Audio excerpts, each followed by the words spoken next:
Hello, hello, and welcome back from fall break. Today we're going to be talking about the Industrial Revolution, which is an era that begins in the late 1700s and lasts throughout the 1800s. And during this era, things that used to be made and produced by hand are starting to become produced by machine. So that's basically what industry is. Industry is making something with machines instead of by hand.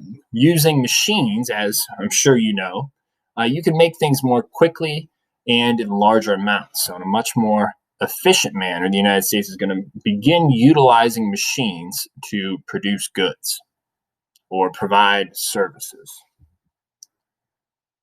So, for instance, clothing used to always be sewn by hand. And one of the inventions of the industrial or during the Industrial Revolution is the sewing machine. Okay, so people begin using sewing machines to create clothing rather than always sewing them by hand, amongst many other things. So there are many examples of things that used to be done by hand that are now created using machine today. So how does it happen? That whole process of inventing things, well, people think about, problems they want to solve. They might, the person who invented the lawnmower, I'm sure, was tired of cutting their grass with a pair of scissors or a pair of large scissors. They found it to be very time consuming. So they thought of an invention such as the lawnmower to make cutting the grass much easier and much more efficient. Okay, so that's what people are going to do to solve a lot of problems. Okay, so basically, we call people who try to solve problems by creating new tools inventors. And an inventor simply is the first to think of something or make something. An entrepreneur is different from an inventor in the aspect that they're the person who finds a way to sell a new product to people in order to make money off of it. So, for instance, here's an example from much later in history, much long after the Industrial Revolution. A gentleman by the name of Conrad Zuse is going to invent the computer as we know it today. Now, Steve Jobs, the creator of the Apple company, which many of us are familiar with, is going to be an entrepreneur. He's an entrepreneur because he makes computers to sell to people.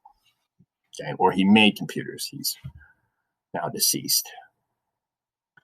So now let's shift gears and talk about some of the major inventions created during the Industrial Revolution.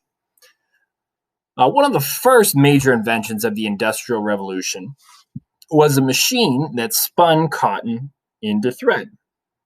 So instead of doing this by hand, a gentleman by the name of Richard Arkwright is going to invent this machine that you see here to the right that spins cotton into thread. Okay. And this machine is going to be able to harness water power. So it's built along streams like rivers and creeks that would harness that source of water's power to power a whole factory where cotton was spun into thread. As you see in this image here, you see a cotton mill or a textile mill harnessing the power of a stream of water to power all of its machines that spun cotton into thread. So now we're going to talk about a gentleman by the name of Samuel Slater, who's known as the father of the cotton industry in the United States.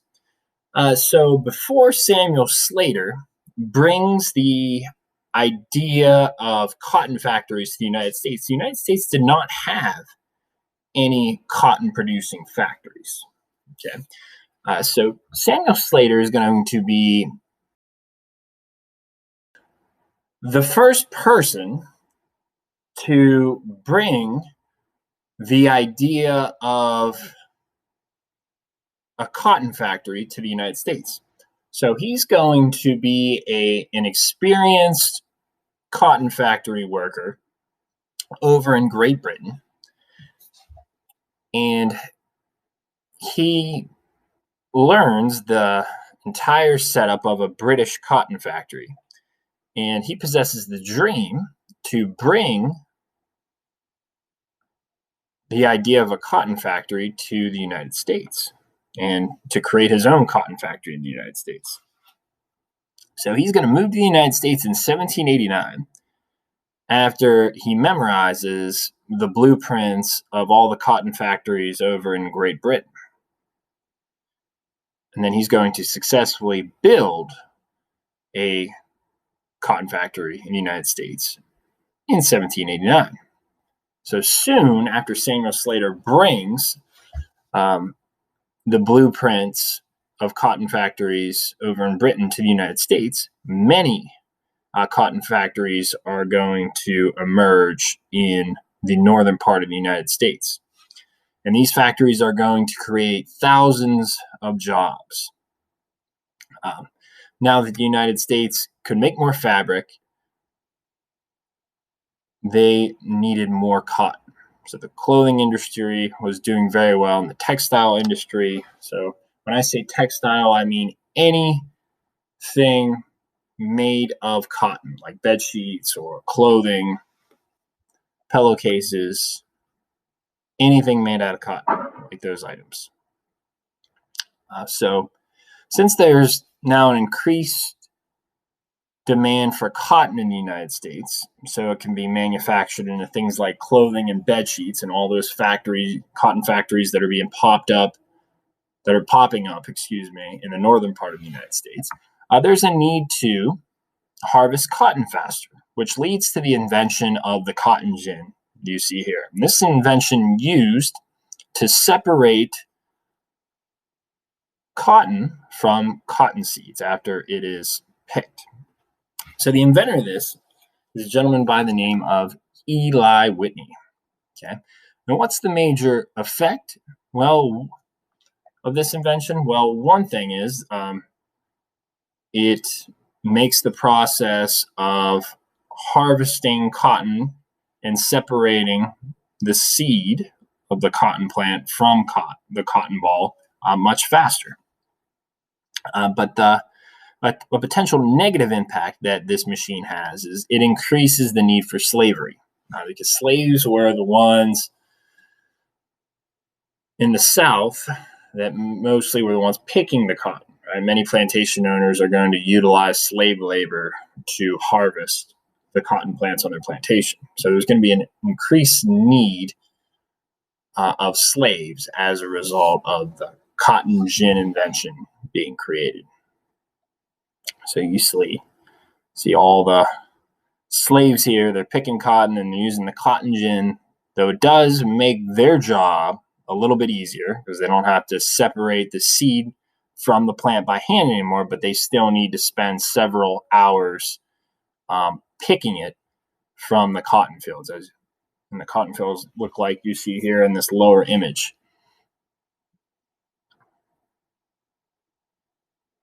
So since the cotton industry is booming in the United States during this time due to the invention of the cotton gin and all those factories in the northern part of the United States that want cotton, there's going to be an increased need for slavery. Now, another major invention that was invented during this time was the reaper, and it was invented by Cyrus McCormick and his slave, Joe Anderson. So the function of the reaper was to make harvesting grain a lot easier.